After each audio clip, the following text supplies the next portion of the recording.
저는 지금 서울에서 남편과 함께 고깃집을 운영하고 있는 평범한 50대 주부입니다. 하루하루 손님을 맞이하며 분주하게 살다 보니 어느덧 세월이 이렇게 흘러있더군요. 우리가 잘 아는 사자성어 가운데 전화위복이라는 말이 있잖아요. 예전엔 그게 참 이해되지 않았습니다. 어떻게 화가 복으로 바뀔 수 있다는 건지, 불행은 불행일 뿐이지 거기서 무슨 복이 나오겠느냐는 생각뿐이었죠. 그런데 제 인생에서 직접 그런 일을 겪고 나니 옛사람들의 말이 괜히 오래 전해져 내려오는 게 아니라는 걸 실감하게 되었습니다. 지금은 가게도 안정되고 자식도 잘 커주었고 하루하루 감사하며 살고 있지만 저 역시 그 길로 오기까지는 참 많은 굴곡이 있었습니다. 남들이 보기엔 평범한 주부의 삶이지만 제게는 눈물로 버텨야 했던 시간도 있었고 세상이 다 무너지는 듯 했던 순간도 있었습니다. 특히 명절이 다가오는 이맘때면 어김없이 떠오르는 기억이 있습니다. 몇 년 전 그날의 일은 제 인생에서 가장 큰 전환점이자 지금의 저를 있게 한 사건이었죠. 그 이야기를 하려면 아주 예전, 제 어린 시절로 거슬러 올라가야 할 것 같습니다. 저는 중학교 교사인 아버지와 가정주부인 엄마, 그리고 남동생 한 명과 함께 살고 있었습니다. 다정하고 대화가 잘 통했던 엄마와는 달리 아버지는 제게 참 어려운 분이었습니다. 무뚝뚝한 편이셨고 교사라서 그런지 원칙을 중요하게 생각하셨어요. 집에서도 아버지가 정한 규칙은 거의 법이나 다름없었습니다. 동생은 아버지의 성격을 닮아서인지 그런 게 별로 힘들어 보이지 않았지만 저는 아니었습니다. 집안 분위기가 답답했고 대학생만 되면 하루라도 빨리 독립해서 이 집을 나가고 싶었죠. 그리고 마침내 그토록 기다렸던 20살이 되자마자 저는 아버지에게 용기를 내서 말했습니다. 아버지, 저 드릴 말씀이 있어요. 저 대학생 되면 학교 근처에서 자취하면 안 될까요? 자취? 멀쩡한 집을 놔두고 왜 자취를 해? 그게 집에서 학교까지 너무 멀기도 하고 자취가 안 되면 학교 기숙사라도 들어가서 살면 안 돼요? 에휴, 내가 은희 네가 무슨 생각하는지도 모르고 있을까봐. 집 나가 살면 내 눈 피해서 하고 싶은 대로 살 수 있으니까 그러는 거 아니냐. 안 된다. 이거 가지고 한 번만 더 말 꺼내봐. 통금 시간도 9시에서 8시로 땡길 거야. 아버지는 여자라면 집에서 얌전히 학교 다니고 공부하고 말썽 안 부리는 게 최고라고 입이 닳도록 말씀하셨습니다. 그러다 사회에 나가선 안정적인 회사에 다니며 좋은 집안의 자식과 결혼하는 것이 가장 바람직한 삶이라고 믿으셨죠. 그런 아버지의 사고방식은 젊은 제겐 항상 답답하고 제한적인 규칙처럼만 느껴졌습니다. 저는 너무 독립을 하고 싶어서 아버지 대신 엄마를 설득해보기도 했습니다. 엄마가 아버지한테 말 좀 해줘. 나 대학생 되면 독립해서 살고 싶어. 너희 아버지 성격 몰라서 그래. 한 번 안 된다고 하면 목에 칼이 들어가도 안 되는 사람이야. 아휴, 너도 이쯤에서 그만 포기해. 대학교를 다니는 동안에도 저는 아버지가 정해놓은 규칙을 지키며 살아야만 했습니다. 저는 대학교를 졸업한 뒤 한 중소기업에 들어갔습니다. 거기서 일하며 몇 년이 흘렀고 저는 어느덧 20대 후반이 되었죠. 그런데 그때부터 아버진 제게 이제 슬슬 결혼 생각을 해야 하지 않겠냐며 서서히 압박을 해왔습니다. 은희야, 이제 너도 결혼해야지. 너도 곧 있으면 30이다. 요즘은 예전이랑 달라요. 서른이 늦은 나이가 아니에요. 저 아직 결혼 생각 없고 일 더 하고 싶어요. 남들이 그렇다고 너도 그렇게 할래? 나 퇴직도 얼마 안 남았다. 내가 퇴직하기 전엔 결혼해야지. 내가 맞선 자리 알아볼 테니까 그렇게 알고 있어. 아버지 말을 안 들으면 피곤해질 게 뻔하기에 몇 번은 시키는 대로 맞선도 봤지만 어쩐 일인지 저는 다 마음에 들지 않았습니다. 아버지의 결혼 압박 때문에 스트레스가 절정에 다다르고 있을 무렵 하루는 저희 부서 회식으로 회사 근처에 새로 생겼던 고깃집에 가게 됐습니다. 고기를 전문으로 하는 식당이라고 하더니 확실히 다른 곳과는 맛이 달랐죠. 안 그래도 결혼 문제로 스트레스에 시달리고 있을 때라서 그런지 평소보다 술을 급하게 마시게 됐습니다. 그래서 잠시 화장실에 가려는데 술 기운이 올라와서인지 갑자기 어지럽더라고요. 그래서 순식간에 휘청였는데 한 남자가 제 어깨를 잡아줬습니다. 괜찮으세요? 여기 바닥에 물이 많아서 조심해야 해요. 고맙습니다. 잠깐 어지러워서. 얼굴이 익숙한데. 실례지만 저희 어디서 만난 적 있나요? 저기 혹시 이름이 정은희? 제 이름을 어떻게... 너 김영은 맞지? 넘어지려는 저를 잡아준 그 남자는 고등학교 동창이었습니다. 친하진 않았지만 전혀 예상하지 못한 장소에서 만나니까 정말 반가웠습니다. 영훈아, 이게 몇 년 만이야. 그동안 동창회도 한 번도 안 나왔지. 잘 지냈어? 먹고 살기 바쁘다 보니까 동창회 나가기도 그렇더라. 은희, 너는 여기 어쩐 일이야? 회식? 회사 회식. 영훈이 너는? 나 여기 주방에서 일해. 오랜만에 봤는데 옷차림 이래서 좀 부끄럽네. 부끄럽긴. 영훈아, 우리 이렇게 만난 것도 신기한데 연락처라도 알고 지내자. 나 회사가 근처라서 밥 먹으러 여기 자주 올게. 영훈이는 이 식당에서 고기를 다루는 일을 하고 있는 듯 했습니다. 그날 저희는 서로의 전화번호를 주고받고 헤어졌습니다. 그런데 이상하게도 집으로 돌아와서도 그 동창이 계속 생각났어요. 사실 저희 둘에겐 한 가지 추억이 있었거든요. 고등학교 3학년 때였습니다. 조별과제 때문에 영훈이와 저는 같이 숙제를 했던 적이 있었어요. 그러면서 조금씩 친해졌죠. 그런데 누가 저희가 과제를 하는 모습을 보곤 둘이 사귄다고 학교에 소문을 내버린 겁니다.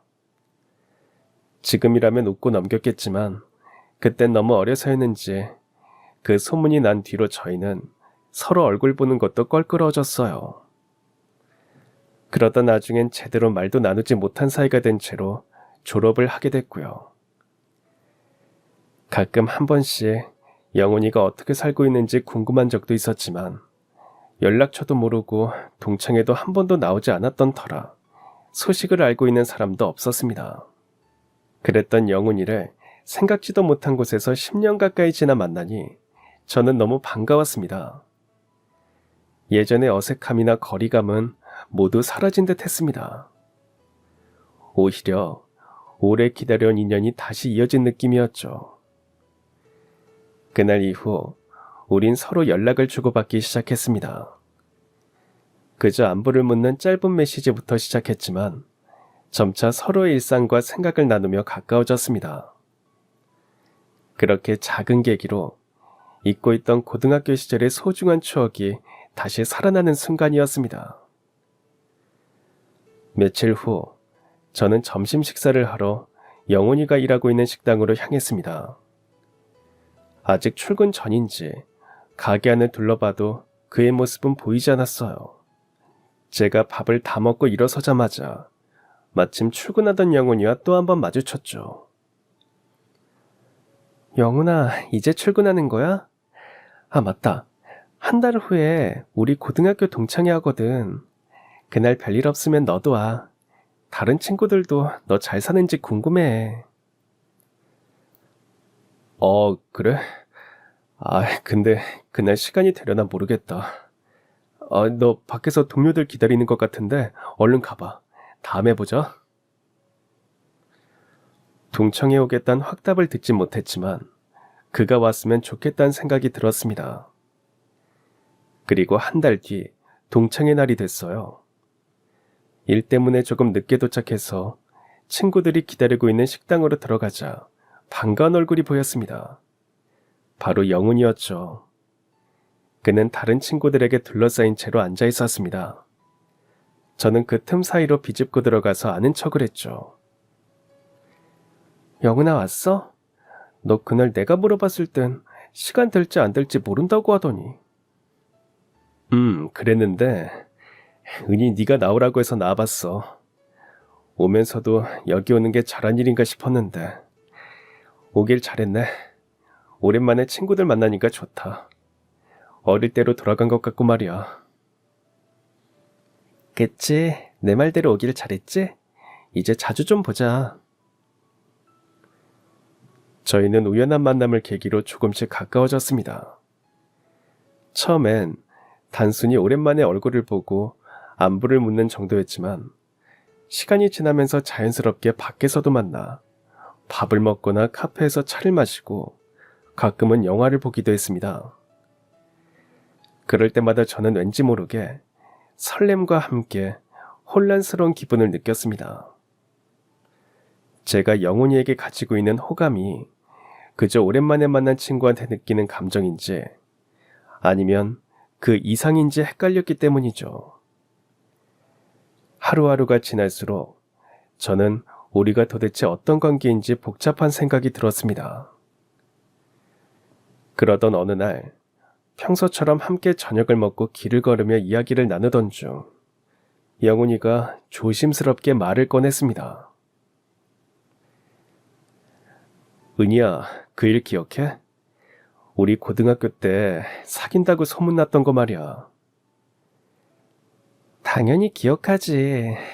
그것 때문에 괜히 너랑 나랑 사이가 어색해졌잖아. 근데 그렇게 소문났던 거 다 나 때문이었던 것 같아. 사실 나 그때 은희 너 좋아하고 있었거든. 너 몰랐지? 나를? 정말 몰랐어. 너 티도 안 냈잖아. 그땐 너무 어렸고 용기도 없었지. 근데 이렇게 은희 너랑 재회하고 자주 만나면서 그때 그 마음이 다시 되살아난 것 같아. 너만 괜찮으면 우리 진지하게 만나볼래? 생각지도 못한 고백이었지만 그의 고백에 그동안 고민하고 헷갈렸던 감정이 순식간에 정리되는 듯 했습니다. 영훈이의 고백에 가슴이 뛰었기 때문이죠. 그래서 저희는 그날부터 사귀기로 했어요. 영훈이는 무뚝뚝하고 체면을 중시하는 저희 아버지와 달리 무척 다정했습니다. 어쩌면 그런 성격 때문에 그에게 더 끌렸던 건지도 모르겠습니다. 영훈이는 제가 야근을 하면 회사로 야식을 사들고 오기도 했고 조금만 몸이 안 좋다고 하면 온갖 약을 사다가 제 손에 쥐어주곤 했습니다. 항상 자신보단 저를 먼저 생각했고 제가 하는 말이라면 작은 것 하나도 놓치지 않는 사람이었습니다. 한 번은 제가 야근하고 돌아오는 길에 교통사고를 당했습니다. 크게 다치진 않았지만 4주 정도 다리에 깁스를 해야 했어요. 영훈이는 그걸 알고 하루도 빠짐없이 집으로 데리러 와서 직접 출근을 시켜줬고 퇴근하면 기다렸다가 집까지 데려다 줬습니다. 그렇게 한 3주 정도 흘렀죠. 영훈이가 저를 집 앞까지 바래다 주고 다시 식당으로 출근을 하려고 돌아서는데 저녁 산책을 하려고 집에서 나온 아버지께서 그 모습을 보게 됐습니다. 은희야, 이제 퇴근하냐? 아니, 근데 그 옆엔 누구냐? 언젠가는 부모님께 소개해야겠다고 마음은 먹고 있었지만 이렇게 제가 사귀는 남자를 보여주게 될 줄은 꿈에도 몰랐습니다. 당황한 저는 그를 어떻게 소개해야 할지 머뭇거리고 있었는데 뜻밖에도 영훈이가 먼저 나섰습니다. 안녕하세요, 아버님. 저 은희랑 만나고 있는 김영훈이라고 합니다.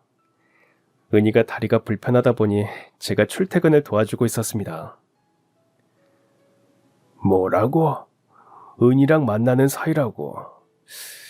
우리 딸이 누구 만난다는 소린 들어본 적이 없는데. 전 그 말에 얼굴이 붉어졌습니다.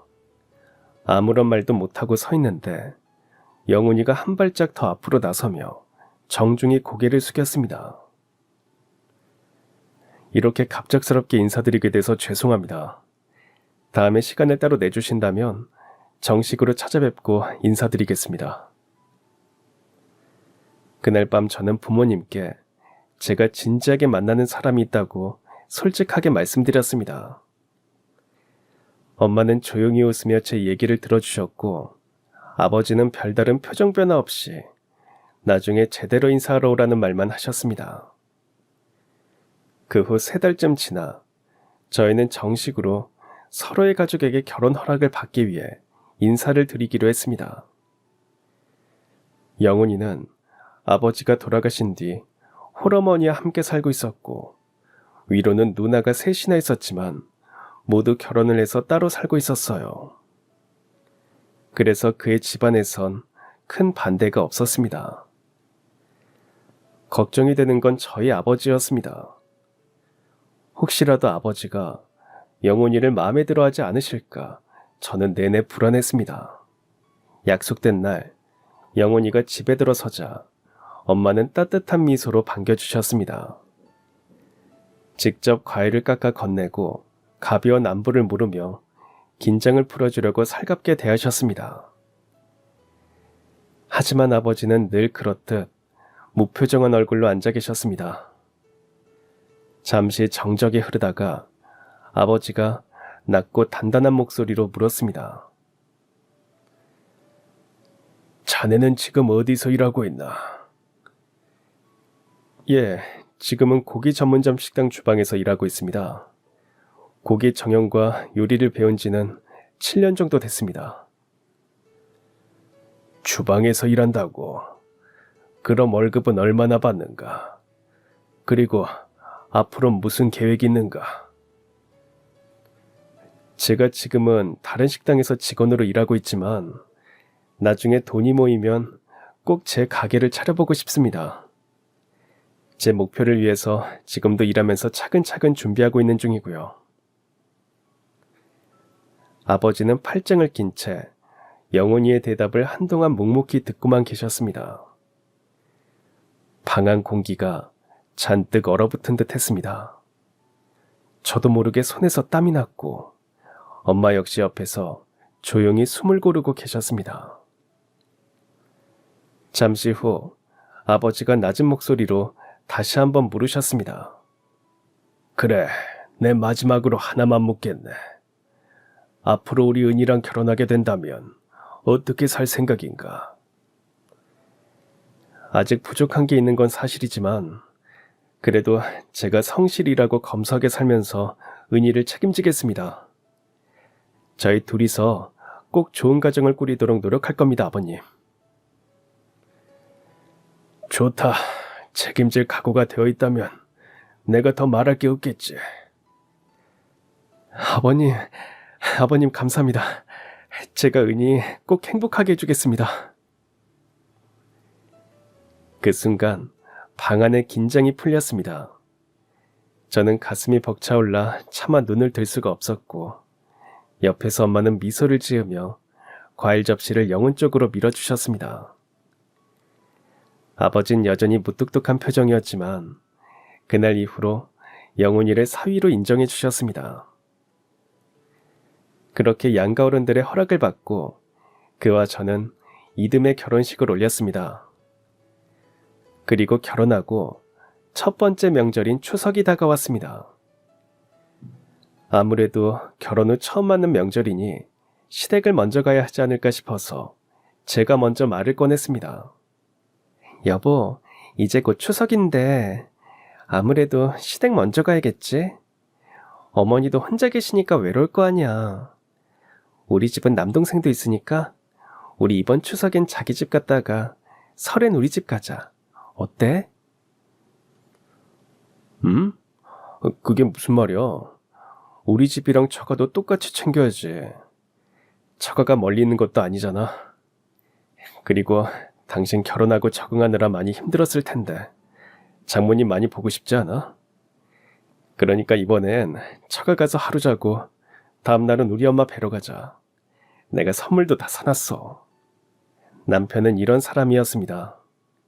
어릴 때를 떠올려 보면 우리 집은 명절이 되면 무조건 친가를 찾아가야 했습니다. 외가는 어쩌다 한 번 가는 어려운 곳이었죠. 그건 다 아버지의 뜻이었고 그렇게 자란 저 역시 당연하게 명절엔 시댁에 가야 하는 걸로 생각하고 있었나 봅니다. 하지만 남편은 저희 아버지와는 정반대였습니다. 그는 권위나 체면, 다른 이들의 시선보단 사랑하는 사람의 마음을 최우선으로 두는 성격이었습니다. 그래서 시댁을 먼저 생각하거나 그러지 않고 항상 두 집안을 살뜰하게 챙겼어요. 그렇게 추석 연휴 첫날, 저희 부부는 친정부터 찾았습니다. 저희 둘을 매우 반가워하는 엄마와는 달리 아버지는 무표정한 얼굴로 맞아주셨습니다. 식사를 다 하고 가족들 모두 거실에서 과일과 차를 마시다가 남편이 준비한 선물을 꺼냈습니다. 엄만 그걸 보고 깜짝 놀라셨죠. 아니, 김서방, 이게 다 뭔가?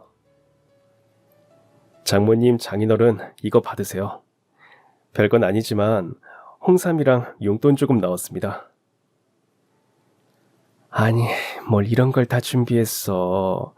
둘이 무슨 돈이 있다고. 아닙니다.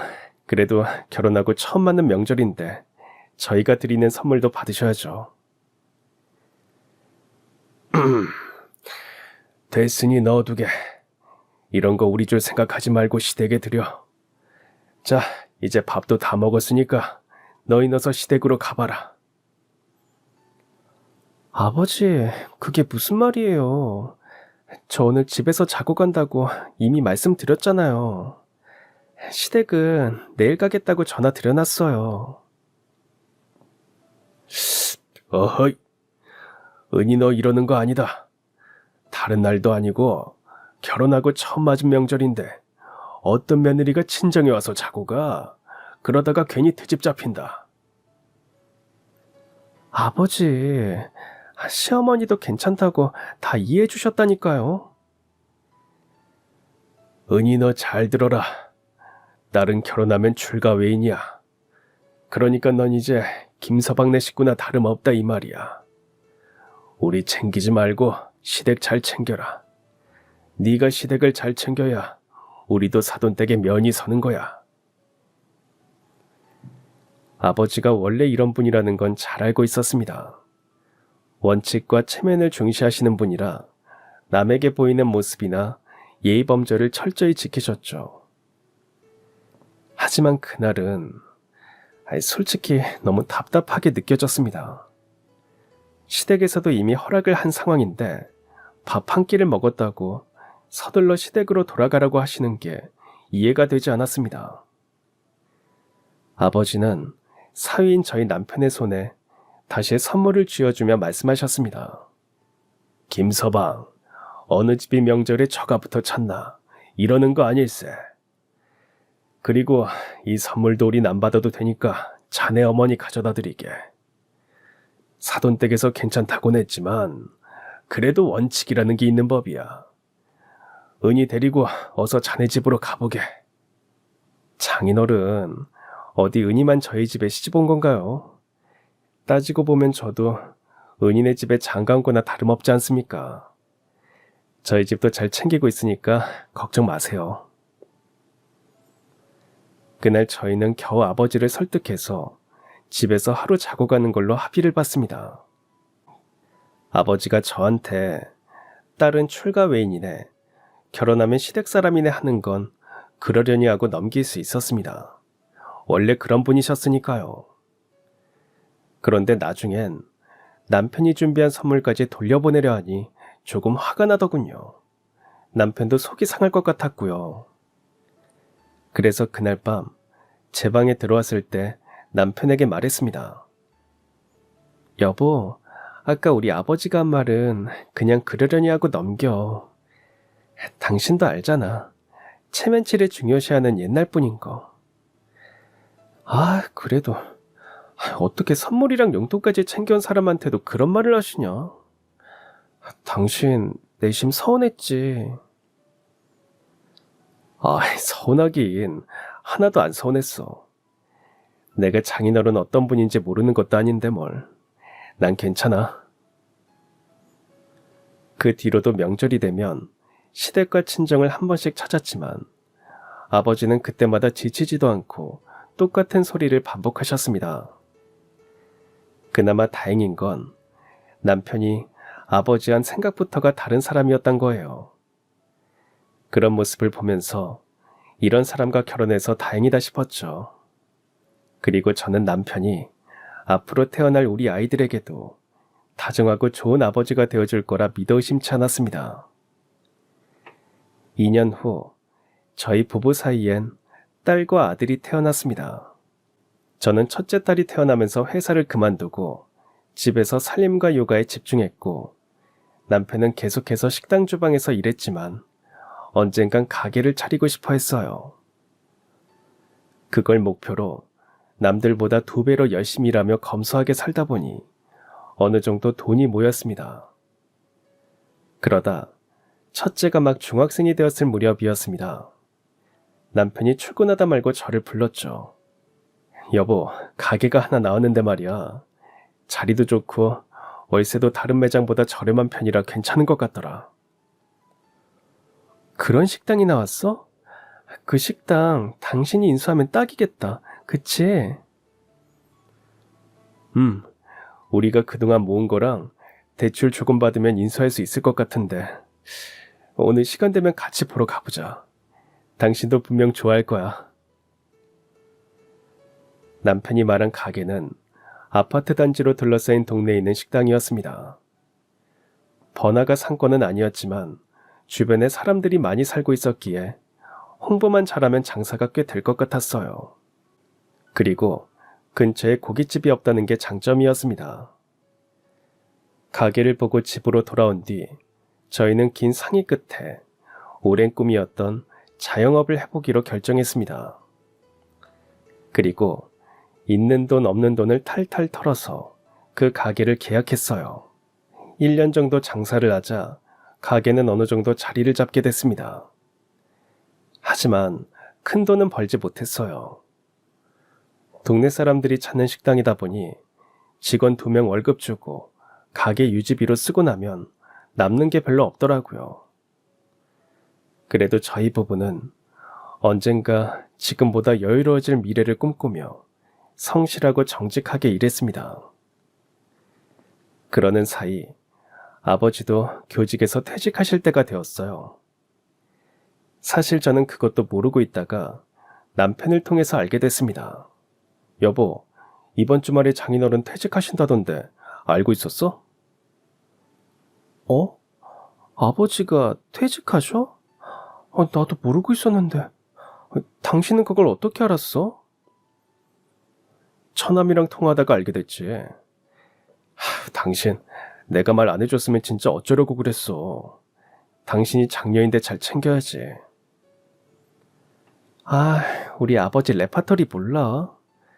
딸은 출가 외인이다. 시댁이나 잘 챙겨라. 네가 시댁에 잘해야 우리도 면이 선다. 챙겨드려봤자 좋은 소리도 못 듣고 매번 이런 말만 듣는데.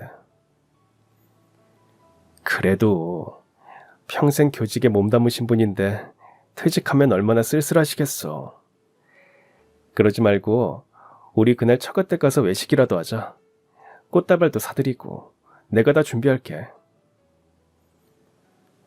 저희 부부는 아버지의 퇴직날 집으로 갔습니다. 꽃다발을 사들고 찾아갔더니 아버지는 제 예상과 하나도 빗나가지 않게 말씀하셨죠. 이런 건 뭐하러 사왔나? 쓸데없는 돈 쓰지 말라고 늘 말했는데.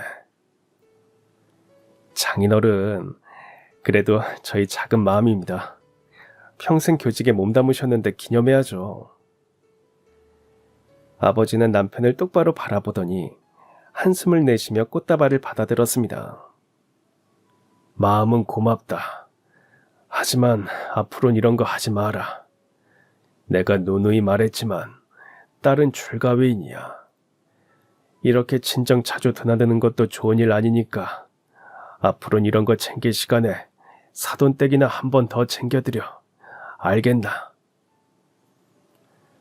아버지, 꼭 그렇게 말씀하셔야겠어요? 제가 아버지를 맞받아치려고 하자 옆에 앉은 남편이 제 손을 꼭 잡으며 조용히 넘기자는 듯 고개를 작게 흔들었습니다. 남편의 행동에 저는 하려는 말을 꼭 참았죠.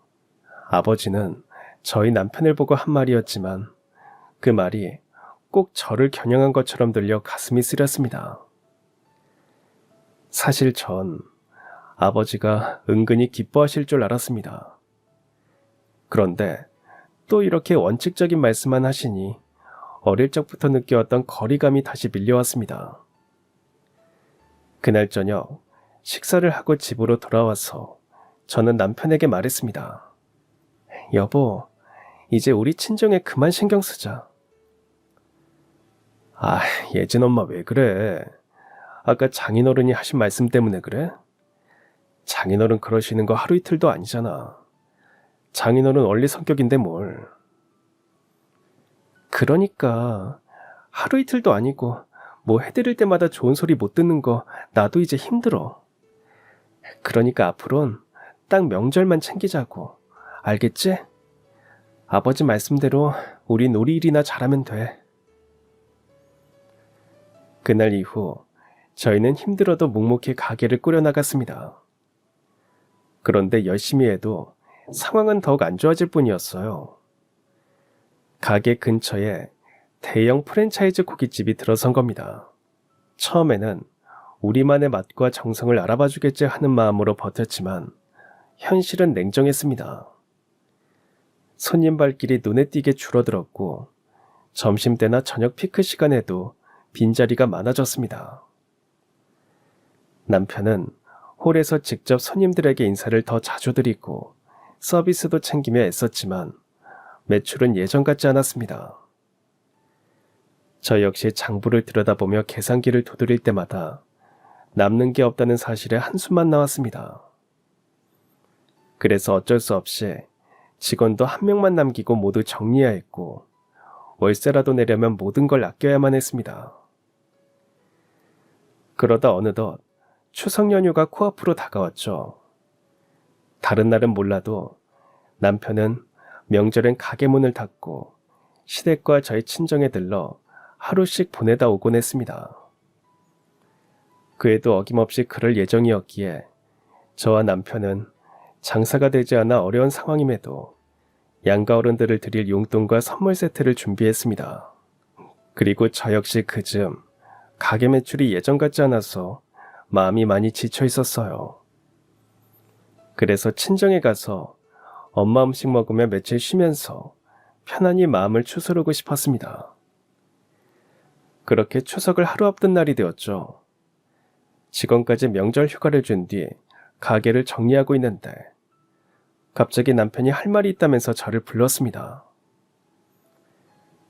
예진 엄마, 내일 추석이잖아. 이번 명절엔 가게 안 쉬고 문을 열까 싶어. 시댁이고 친정이고 가지 말고 돈이나 벌자. 갑자기 왜? 당신 원래 명절엔 꼭 쉬었잖아. 당신도 요즘 우리 가게 매출 안 좋은 거 알잖아. 이렇게 남들 쉴 때 같이 쉬면 돈 못 벌어.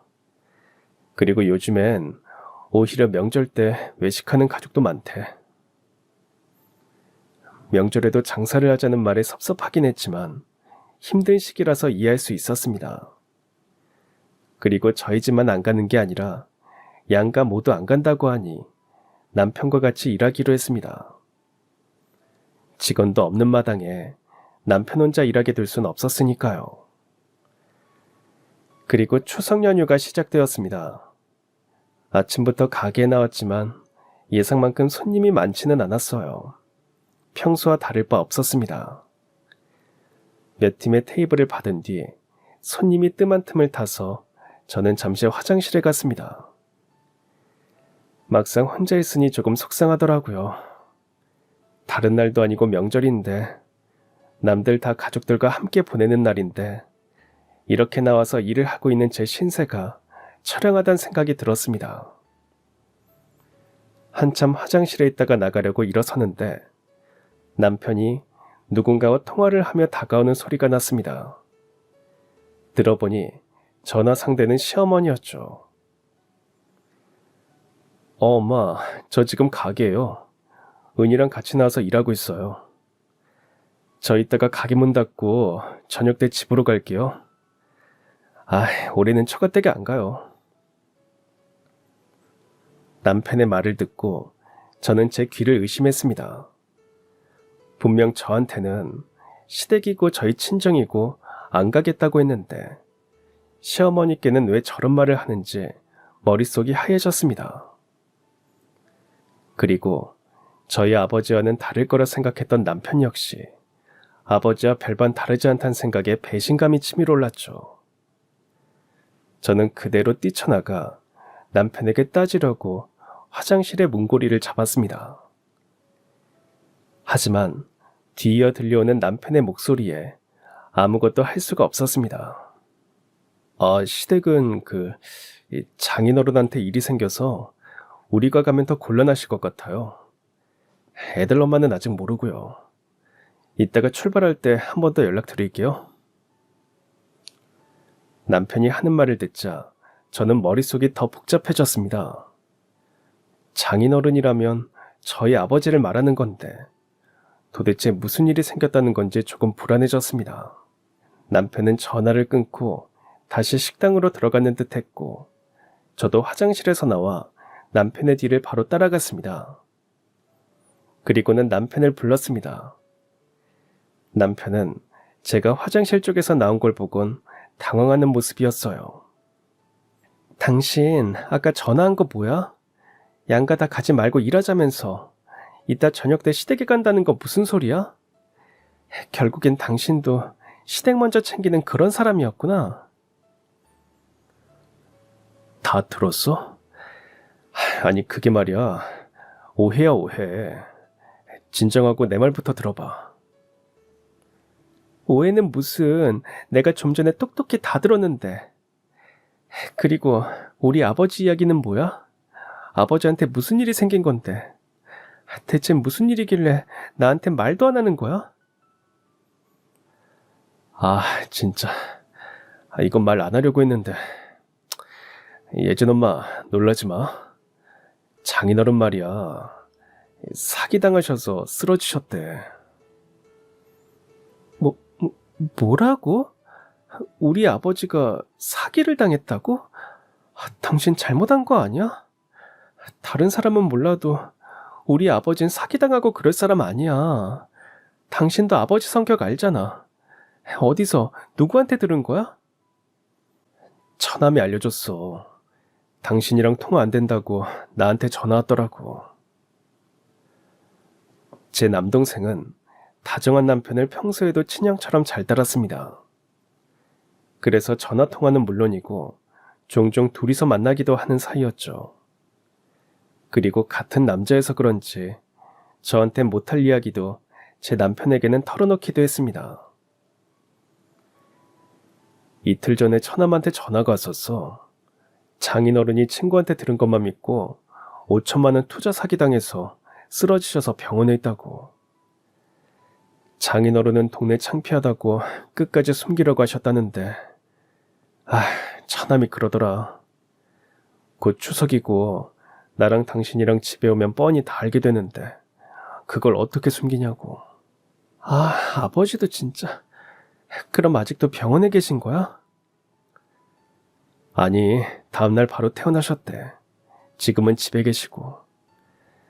장인어른이 체면 중요시하는 분이라는 건 나도 잘 아니까 그 자존심 챙겨드리고 싶었어. 그래서 당신한테도 이번엔 그냥 추석에 문 닫지 말고 열자고 한 거야. 당신 알면 친정에 가려고 할 게 뻔하니까.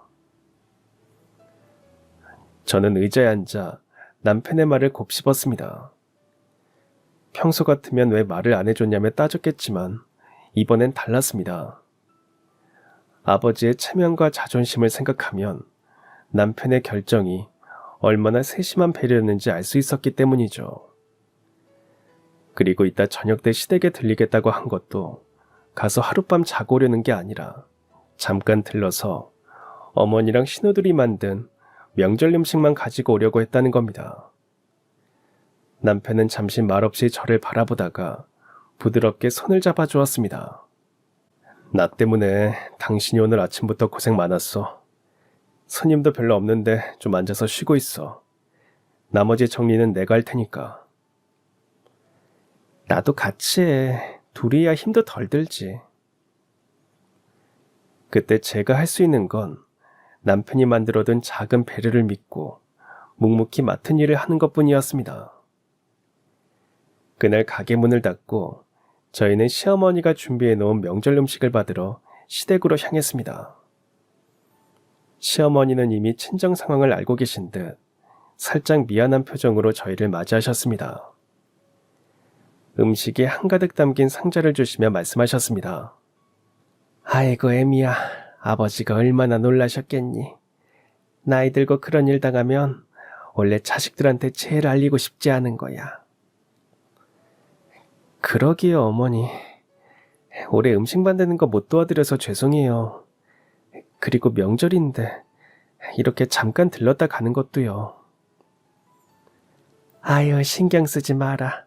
사정 이해 못하는 것도 아닌데 뭘. 괜찮아. 막상 집으로 돌아오니 속상한 마음에 터져나오는 눈물을 막을 수가 없었습니다. 남편은 서럽게 오는 저를 안아주면서 자식들한테 약한 모습 보여주기 싫은 장인어른의 마음도 이해해주자면서 저를 달랬죠.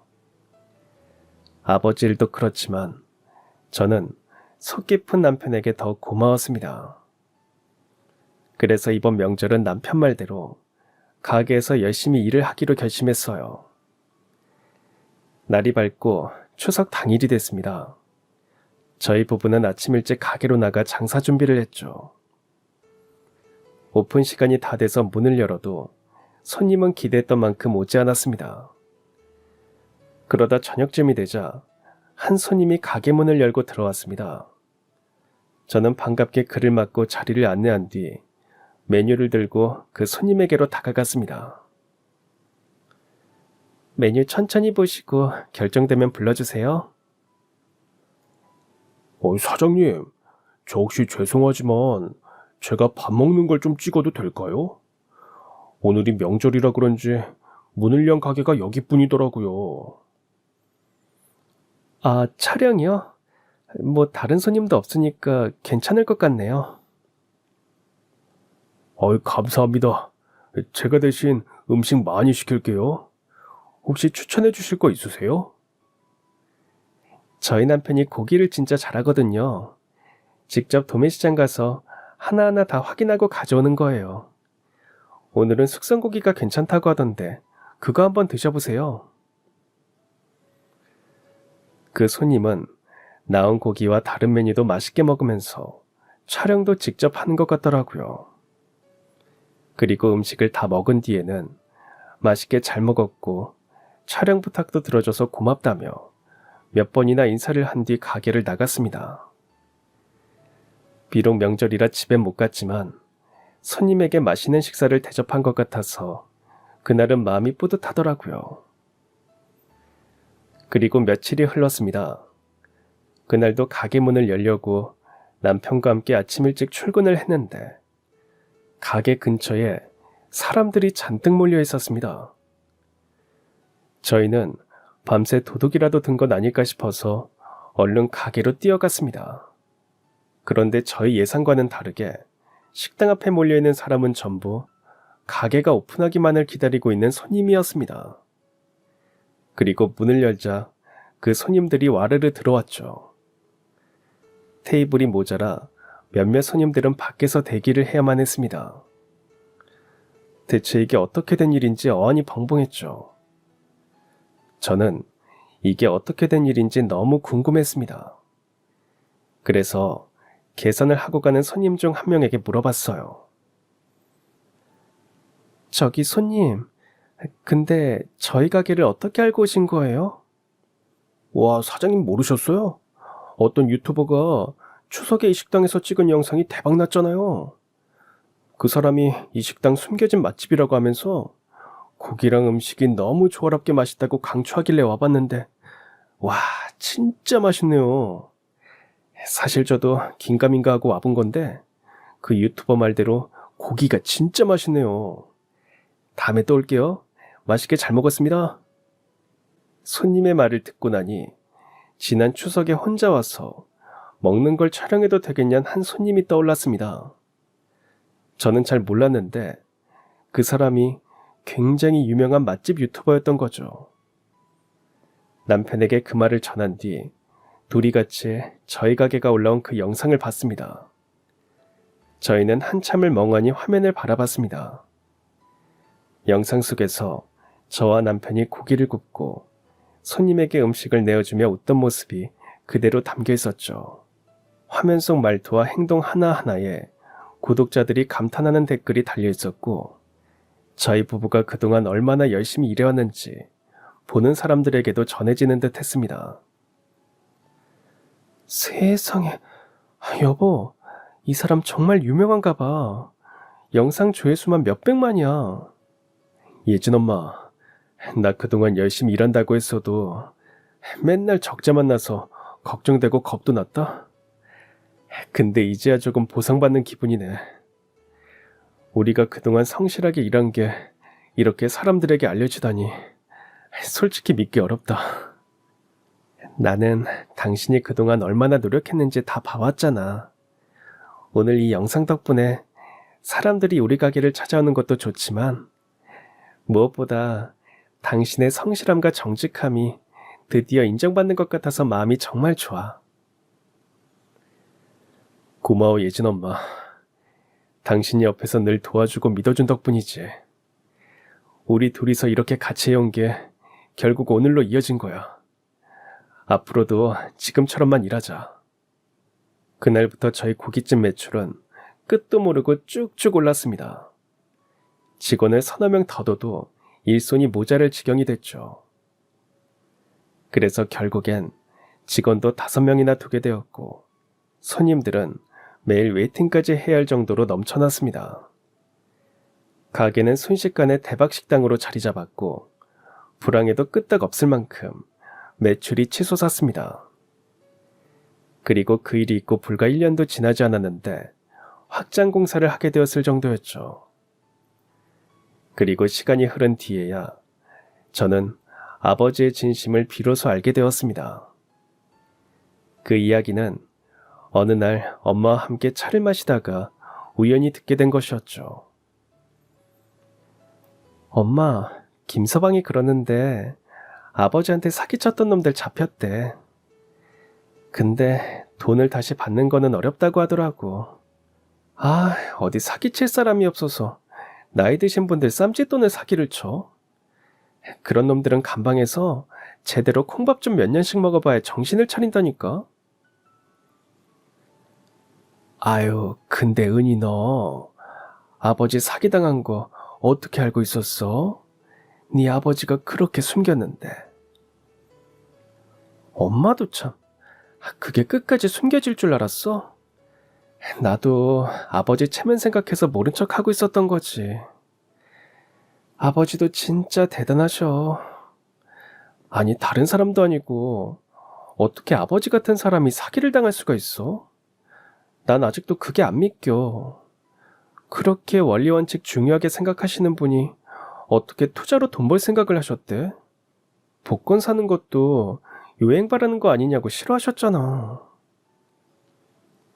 엄마는 제 말을 들으시더니 진지하게 말씀하셨습니다. 은희야, 아버지가 겉으론 티내지 않으셨지만 투자 사기 당한 것도 어떻게 보면 다 너랑 김서방 생각해서 그러셨던 거야. 아버지가 그때 너희 가게 어려웠던 거 다 알고 있었어. 그래서 도와주고 싶단 마음에 코인이 뭔지도 잘 알지도 못하는 양반이 큰돈 벌 수 있대서 그렇게 사기당한 거야. 그때 아버지가 퇴직도 하셨었잖니. 마지막으로 너희한테 조금이라도 뭔가 해주고 싶은 마음이었대.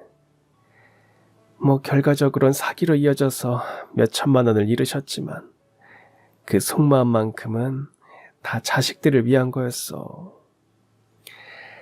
그러니까 아버지를 너무 미워하거나 오해하지 말아라.